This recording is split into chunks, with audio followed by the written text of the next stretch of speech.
Hey everybody, this is Dust for Dust on Gaming with episode 6, match number 3 with Boros Burn, or any type of burn here in Modern. We've played Gruul, we've played Rakdos, we've played Boros.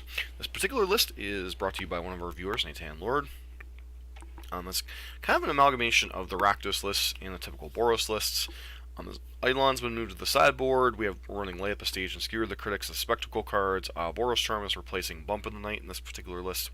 Then we're running multiple copies of Shard Volley and Grim Lavamancer to have access to more early spells to trigger Spectacle.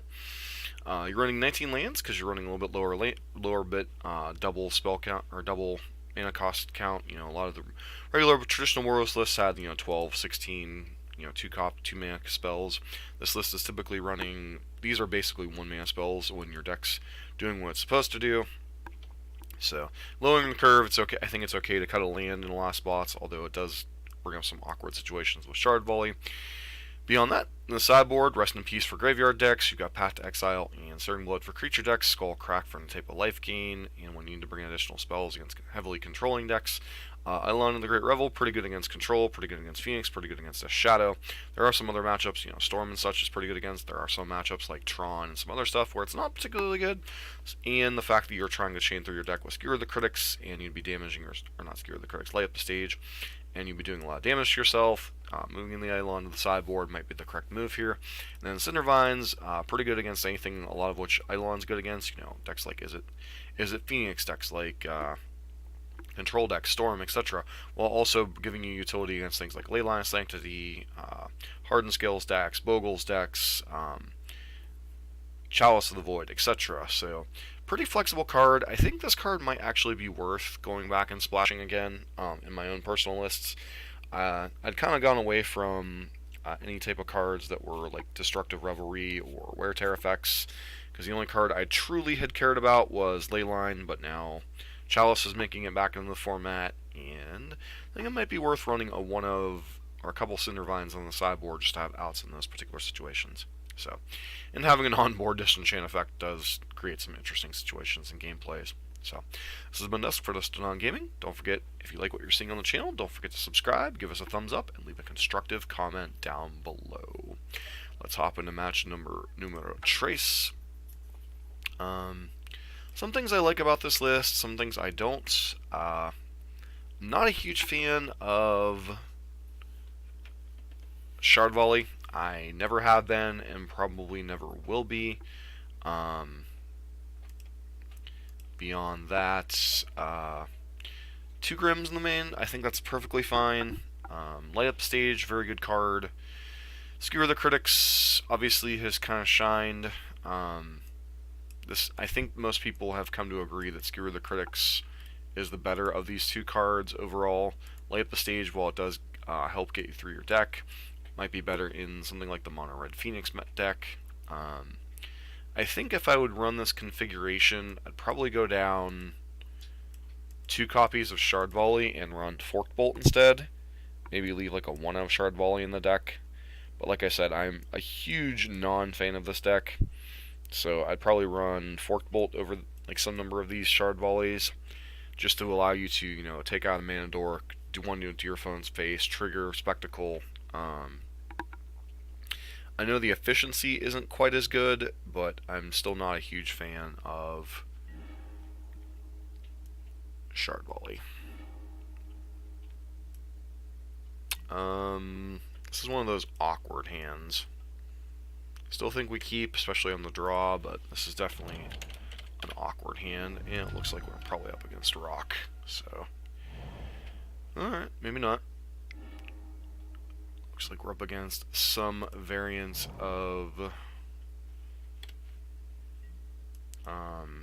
Living End, which is also not great for us, because this is one of those hands where you really need creatures.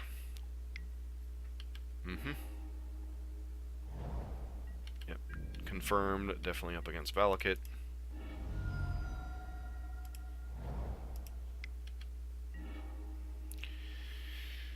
This hand is terrible.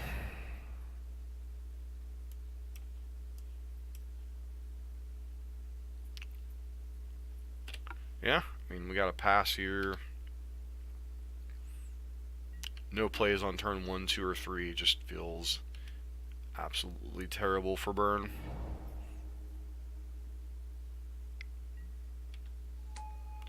Yeah, I guess we'll go ahead and cast a Searing Blood for like relatively no value. I guess we can just cast Boros Charm here.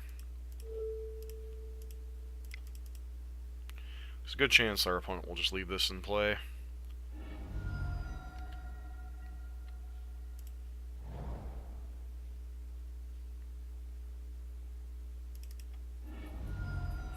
So we're probably dead next turn. Play Swift Spear here.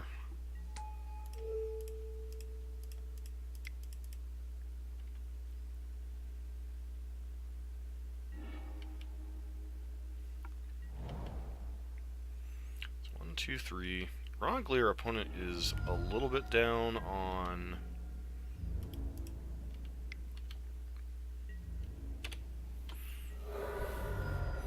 Depends on what their play is next turn. If they have Scape Shift, we're just dead. 4, 5, 6. If it's Primeval Titan, due to their mountain configuration here, we might actually be able to kill them with a good top deck.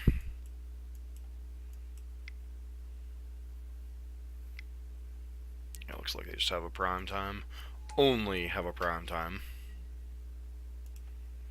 So we do need to top deck a burn spell here.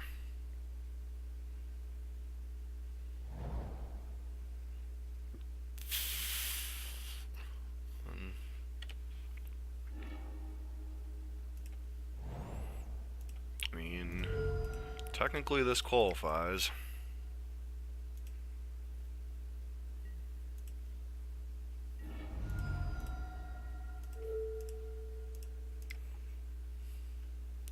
And this, ladies and gentlemen, is why Titan Shift's not a good deck in the format.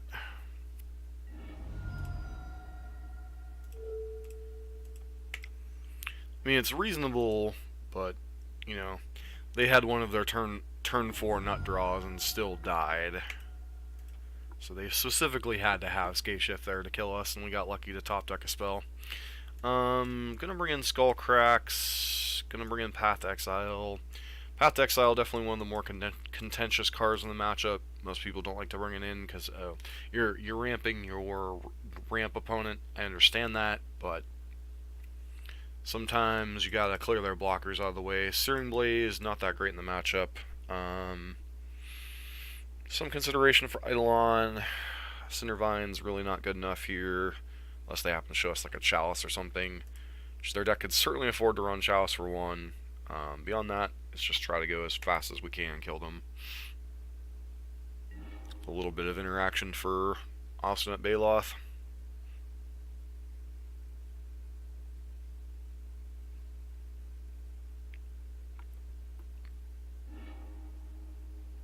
Yeah, seems reasonable.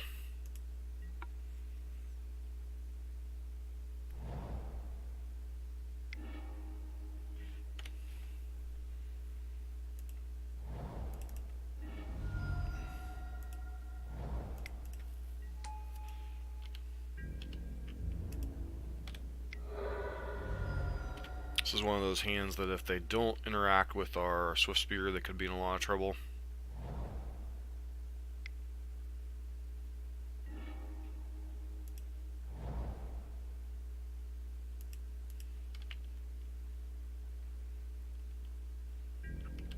That said, a Baloth next turn is going to be pretty brutal.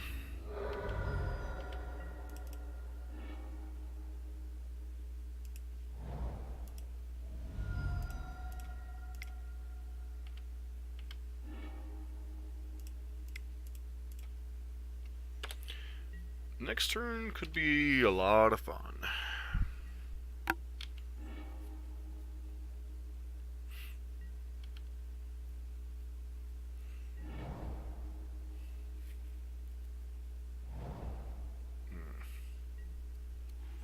That's a rough friend.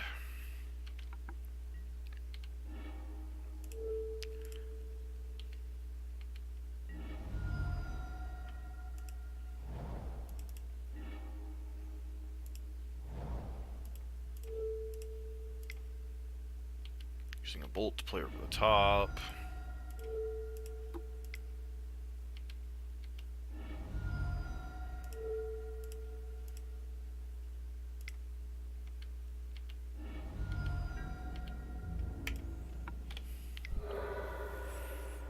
Put you to 1 here. So close to killing them on turn 3. Those are the hands where Shard Volley looks or Skewer the Critics looks amazing. Yep. OB Baloth, Corsair of Crucifix. Interesting. Okay, play a Valakut.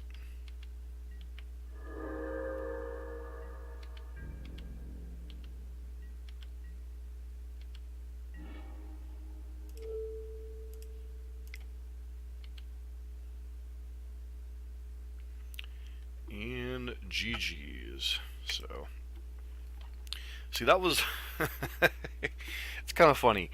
In one match, you got to see why the spectacle cards are both great and terrible. Game 1 showed off that hands with a bunch of these spectacle cards is terrible, and then Game 2 we got to see the old Chain Lightning-esque spell kind of turns. So it's a great dichotomy of why the spectacle cards can be great or they can be terrible. So anyways, this has been Dust for Dust on Gaming. Don't forget to like, comment, and subscribe if you like what you're seeing on the channel, and I hope to see you next episode.